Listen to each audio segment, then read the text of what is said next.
Alrighty, folks, we have known for some time on this channel that business ownership is a gold rush, but we are clearly seeing things in the SBA space, thanks to the concierge, Bo Eckstein, that the business ownership is seemingly the new gold rush for lots of people. There is lots of activity, lots of underwriting going on, and it is going to be interesting to see where this plays out. Bo, how you doing, buddy? I am doing fantastic. Thanks for asking. Awesome, man. Are you still living in the glow of your afterglow of your event a couple of weeks ago? That was pretty spectacular. Yeah, it was a lot of fun. It definitely was. Awesome. I love hosting events. I've been doing it for 15, 16 years. So Yeah. it's fun. Nice, nice. Well, let's talk about what we were talking off camera. You're working obviously with a lot of people buying businesses, buying franchises, and you said something kind of off the cuff that I'm like, we should talk about that. And that is a lot of banks are very, very busy, right? When I look at the financials of banks, a lot of them are talking about loan growth and this and that. And it was really interesting for me to go, well, it's not in real estate, right? Because when you look at real estate transactions are down in new homes, they're down in existing homes. But again, if you're seeing banks report loan growth, it has to be coming from somewhere. Lo and behold, it might be SBA financing. What's going on? Every bank I talked to recently, they're just all they're backlogged, especially in the franchise space. I do a lot of franchise startup financing, and I work with some of the national banks, and along with some smaller banks and non-bank SBA lenders. And basically everybody is super busy. It's like you got to really push to get your files looked at in a timely manner. And so that's always a challenge. Now, granted, a lot of people are trying to get 90% financing on a startup. It's a lot harder than getting 70 or 80%. And some of them don't have a lot of post-close liquidity. And we're able to do these really aggressive financing loans with no collateral. That's right, no collateral. We're basing this loan on projections. Granted, you're usually investing in a proven franchise system, so that's why they're more willing to do these types of high leverage deals. And a big portion of that loan is being guaranteed by the federal government. So that's another reason these banks make these loans. But when I really look at this, here's what I see. I see somebody who probably really wanted to get into real estate, but only has 15 or 20 grand saved, right? Sure. Or 30 grand or 40 grand. They live in California. They live in a high cost market. And what would it take to actually get into real estate? Now, don't get me wrong. You can buy stuff sub 2, all this kind of stuff, but you have to be a deal architect and really understand real estate to be doing sub 2s. That's not your first deal typically, right?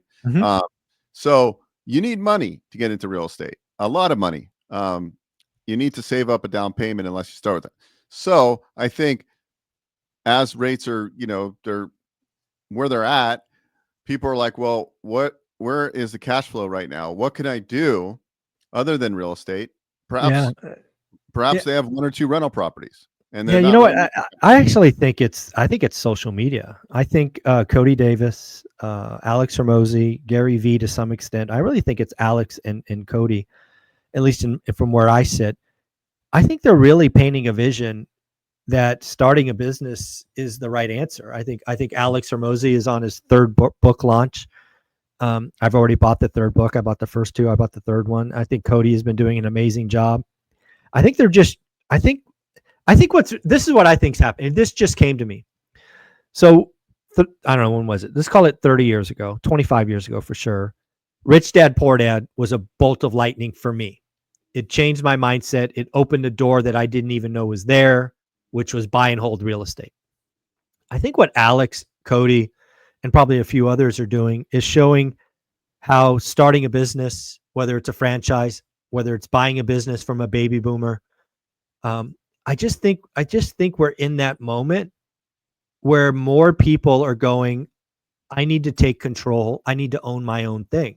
I think we're seeing a lot more people realize that going to college isn't the right answer for everyone. It's a recipe for debt unless you have a plan.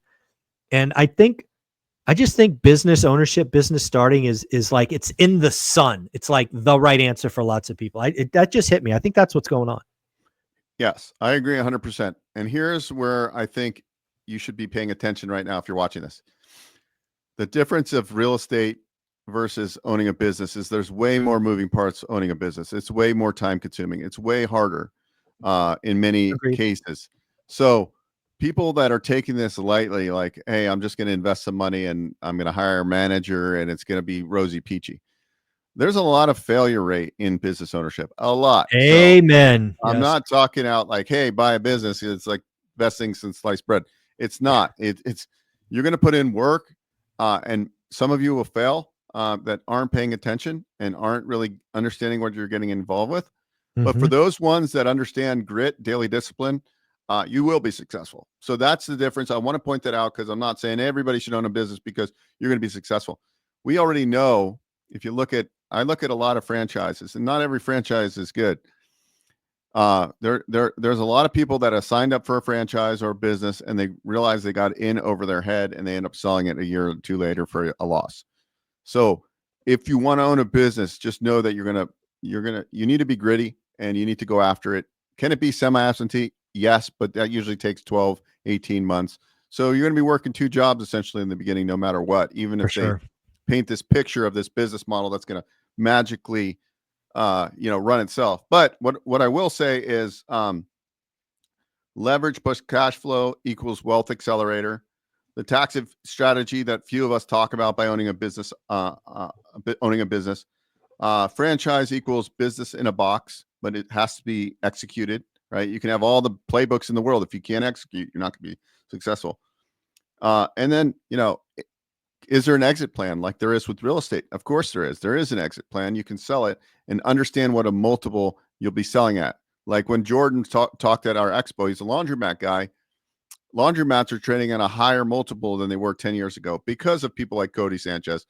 So just like real estate, markets get inflated because there's more demand, the supply demand. So just be wary of that in today's market. And Yeah. ultimately, business plus real estate equals the legacy stack. That is 100% correct. Yeah. Earlier it just hit me. I may have said Cody Davis. I obviously meant Cody Sanchez. If I screwed that up, I obviously apologize. But yeah, Cody Sanchez is. I think she's doing amazing work. As is Alex, kind of turning people on to buying a business and running your own show. And I think as AI comes around, we talked about having a plan B, whether it's vending or franchise. It just shocks me. I mean, I should have seen this coming, right? When I saw multiple financial statements from banks and they're talking about loan growth, I actually asked myself, where the hell is this loan growth coming from? Because it's not real estate. It's clearly got to be business investment, whether it's SBA financing or other. That's what's happening is people are finding ways to go out and try to make their own thing. I like the fact that you were very upfront that, businesses fail and it's hard. It takes grit. I think if you're coming after this and you think it's going to be easy street, you're fooling yourself. 100%. I just be realistic with what's out there. Really take your time evaluating businesses. When you're looking at vending, call other operators that own the vending. Ask the questions, build out your projections. What is an average? When somebody buys one of these AI vending machines, they're now opening the refrigerator door, which gives them access to get one or two items versus just getting one item. So Right. what does that look like? What is your average ticket? How many sales per day can you do? Times 7, right? What products have the highest margin? And by really getting into the minutia before you go and invest into the business, many people don't really think about the details. Yeah. When I used to do flips and walk a property, and I'd go, okay, it's about 50 grand to rehab. What do I know? I'm not a contractor. I haven't opened up the walls. That's where you make mistakes. That's where my good old flip in Dublin, California. I eyeballed that deal. That's going to be 70 grand. Well, I got the wrong contractor who wasn't watching, and that 70 grand turned into 140 grand. And you know what? That ended up not selling where I thought it was because we made a few mistakes.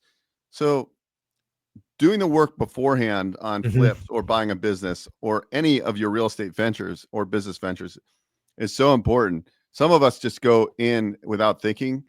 And then when the outcome is not favorable, we go, well, what did I do wrong? And once you do one flip wrong and you lose 30 grand on it or 40 grand, you start to pay attention. You go, hey, I'm not going to do that again. I'm going to not buy it, or I'm going to do the homework up front. Yeah. At the end of the day, folks, love having Bo here. He's bringing us so much. He has this, you can take a survey, figure out what's right for you. Bo has bought a URL just for us, onerentalmeeting.com. You can go to that, book your time. Bo, any closing thoughts? Just go to onerentalmeeting.com, schedule a call. Let's figure out what business model might be a good option for you. I really like businesses that have a lot of equipment because I like bonus depreciation. I like Section 179. And there are semi-absentee franchise models like in the junk removal space, right? You have one lead tech, you're basically scheduling appointments. Somebody needs a dumpster dropped off at their house. It gets dropped off, it gets picked up, the debris gets taken to the garbage facility. That's it, right? Like that's the business model. So it's a lead gen type of business model, but you're buying a lot of equipment. So if you want, when I'm analyzing businesses for myself, I'm like, what businesses can I get a lot of write-offs that I can actually still keep my day-to-day job, and then I can gracefully scale that business up. So look at those factors in at everything you're doing versus a non. We have business models where you don't have any equipment. You don't. It's a staffing business. You don't need. It's more of a sales type of role, which have great margins and all that, but you have to be more of a salesperson. So there's something for everybody. But if you're in a higher tax bracket and you're W-2'd and you need some offset, you're looking more for heavy equipment type of business to get those write-offs so that you can diversify your portfolio that way. There's something Love for it. everybody. OneRentalMeeting.com. You heard it here first, folks. OneRentalmeeting.com. Thanks, buddy.